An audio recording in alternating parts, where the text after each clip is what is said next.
Otep à tous, bienvenue sur la chaîne des panafricanistes par essence, par conviction et par excellence, celle des citoyens qui émitent par nécessité et obligation de combat.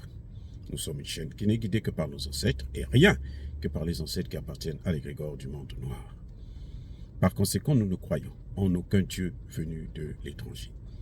Toutefois, cette vidéo n'est aucunement destinée à inciter à la haine ou à la violence, car nous menons un combat qui est d'abord et avant tout spirituel, intellectuel et démocratique. Ensuite, il est politique, géopolitique et géostratégique contre l'impérialisme, le colonialisme, le néocolonialisme et l'endocolonat, qui sont tous qualifiés de crimes contre l'humanité. Nous menons ce combat sur la base du principe fondamental que nous avons hérité de nos ancêtres kémites, qui est celui de la Mahat, c'est-à-dire solidarité, vérité et justice. Vous êtes donc en droit de connaître la vérité et nous avons l'obligation de vous dire la vérité, rien que la vérité, afin que justice soit rendue au continent africain. Et ça, c'est notre modeste contribution dans cette noble lutte en faveur de la souveraineté, la dignité, la solidarité et l'unité africaine. C'est ça exactement que nous appelons le panafricanisme. Bien-aimés frères et sœurs, le torchon brûle entre le Tchad et la RCA. C'est dommage que les Africains ne comprennent toujours pas les enjeux internationaux. C'est incroyable que la France puisse toujours avoir le dessus sur nous, que la France puisse toujours trouver des Africains qui malheureusement vont tomber dans le piège et puis sacrifier les autres Africains. Ce qui se passe au Centrafrique, c'est encore l'œuvre de la France parce que personne, ni le Tchad, ni le Centrafrique, n'a un profit à gagner en cas de crise entre les deux pays. La France actuellement est en train de déplacer ses militaires vers l'une des frontières du Tchad. Pour nous, en tant qu'experts, par rapport à nos analyses, nous pensons que la France ne va pas attaquer directement, ouvertement le Centrafrique, parce que même au niveau des Nations Unies, elle est déjà décriée au Mali. Si elle rentre au Centrafrique, ça va être terrible, mais nous pensons qu'elle est en train de créer une base pour les forces, les rebelles centrafricains, afin qu'ils puissent revenir au Centrafrique et avec l'aide de certains membres du gouvernement tchadien. J'ai l'impression que Idriss Déby ne contrôle pas bien ses hommes. Il a des problèmes. Ces généraux l'ont mis là, c'est parce que eux-mêmes, ils ne sont pas crédibles. Donc, ils étaient obligés de trouver quelqu'un qui va faire la continuité de ce que faisait le père. Mais Idriss Déby ne fait pas ce que faisait son père. Parce que son père avait déjà décidé que l'armée française devait quitter son territoire et qu'il devrait approfondir les relations avec la Russie. Donc, on est en train de le manipuler parce que les gens, les habitués de la France-Afrique, ils ne veulent pas perdre le morceau, ils ne veulent pas perdre la figure, ils veulent continuer à gagner de l'argent sur le dos des Tchadiens et des Centrafricains. Et c'est pour ça qu'ils continuent à servir la France. Maintenant, je vais vous dire une chose. La France ne quittera pas l'Afrique tant que nous-mêmes, les Africains, nous n'allons pas prendre des dispositions pour la chasser. Aussi simple. C'est à nous de demander à la France de quitter, notamment le Tchad. Parce qu'ils ont quitté le Centrafrique et maintenant, il faut qu'ils partent aussi du Tchad. Et Idriss Déby a une mission qui est très lourde, je le concède. C'est très difficile, c'est même pas évident. Mais il faudrait qu'il sache que tout ce qu'il va faire pour aider la France, ça va se retourner sur lui-même. Son père, Idriss Déby Itno, a été assassiné par les services spéciaux français. Nous le savons.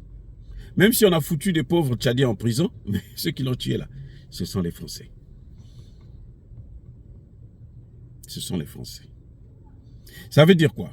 Ça veut dire que si Kaka Déby ne comprend pas que lui-même, il est dans le collimateur des Français, des Américains et des autres, eh bien, tant pis pour lui. Nous n'aurons que des larmes pour pleurer.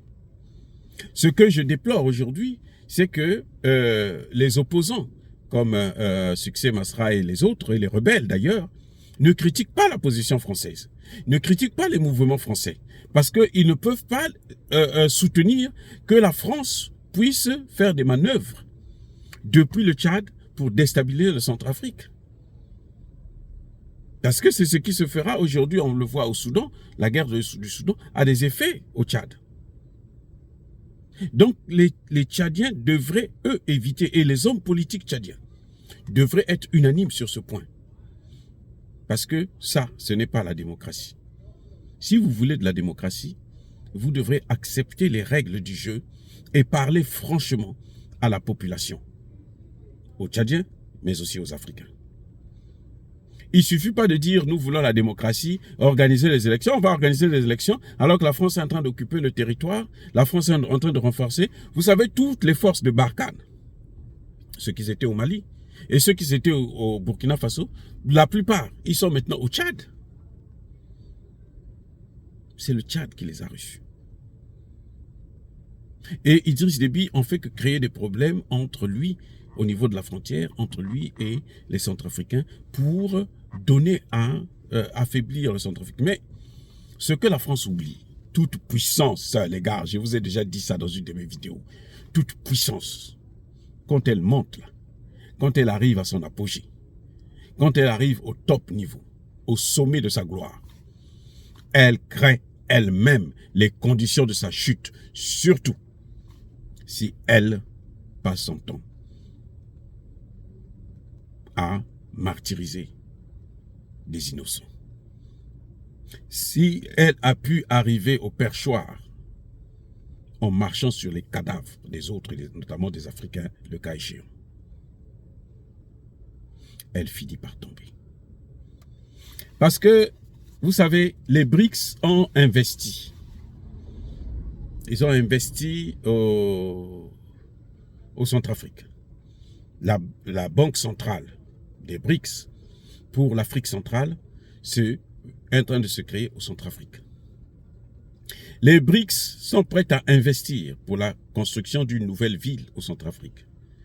Les BRICS sont en train d'investir pour la construction d'un chemin de fer Bangui-Douala.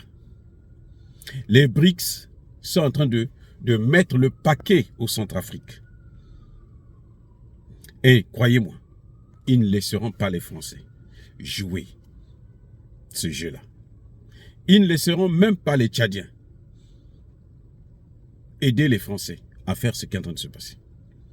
Même s'ils n'interviennent pas directement, ça va être une guerre proxy, mais ils donneront des armes, les moyens, pour que le Centrafrique puisse se défendre. Et ça, ce n'est pas bien pour le Tchad. Le Tchad ne pourra jamais se développer avec les forces du mal, les forces qui ont passé tout leur temps à coloniser le Tchad. Et les Français sont au Tchad depuis l'indépendance du Tchad. Ce sont eux qui sont responsables de tous les coups d'État qu'il y a eu au Tchad. Maintenant, ça suffit. Kaka Déby, il faut comprendre ça. L'Afrique est en mouvement et l'Afrique, les Africains sont prêts. Les matières premières, là, si vous ne pouvez pas exploiter ça, là, si les Français ne veulent pas exploiter, ne veulent pas investir, là, laissez ça que ça pourrisse chez nous dans notre sous-sol. Si nous sommes autonomes, si nous sommes libres, nous allons nous-mêmes trouver, il apparaîtra des experts africains, tchadiens, qui vont trouver des moyens pour exploiter ces matières premières. Parce que c'est Dieu qui est le maître. C'est Dieu qui est le maître du terrain. C'est Dieu qui vous a donné ça. Il vous donnera aussi les moyens de s'en servir. Et quand même, soyons sérieux. Dieu n'est pas aussi stupide que l'homme pour vous donner des matières premières et ne pas vous donner la possibilité, les moyens de jouir de ces matières premières qu'il vous a données. Mais il ne peut pas vous aider si ces matières-là, ce n'est pas vous qui allez jouir de ça, c'est d'autres gens qui vont jouir de ça. Le Tchad doit comprendre que l'Afrique est en train de réécrire son histoire. L'histoire que les Occidentaux nous ont présentée là, la force là, celle de la domination, celle où nous sommes leurs esclaves, celle où nous sommes colonisés, c'est fini. Il n'a donc pas besoin de créer des ennuis entre lui et son voisin, son frère du Centrafrique. Nous voulons 2 pays souverains, 2 pays frères, se côtoyer mutuellement avec le respect et l'amour du prochain. Dire cela, c'est inciter à la haine ou à la violence? Non. Que la France sache que maintenant, là, partout où elle va passer, nous l'avons dans notre ligne de mire et nous allons la descendre. Ils peuvent faire tout ce qu'ils veulent. Ils peuvent inventer tout ce qu'ils veulent. Ils peuvent manigancer. Vous savez, ceux qui ont filmé les mouvements des militaires français au Tchad, ce sont des citoyens ordinaires. Hein? Parce que Idriss Déby ne parle pas de ça. Mais les populations l'ont fait et ont parlé. Dire cela, c'est inciter à la haine ou à la violence? Non. Yabakole Hervé, Yamalem. Soyez bénis, abondamment bénis par le Dieu des Kémites et par nos ancêtres angélisés. Mais que tous ceux qui persécutent le continent africain le pillent et le déstabilisent, qu'ils soient maudits, punis, foudroyés, neutralisés par ce Dieu des Kémites et par nos ancêtres angélisés. Vive l'Afrique éternelle, j'ai dit et j'assume.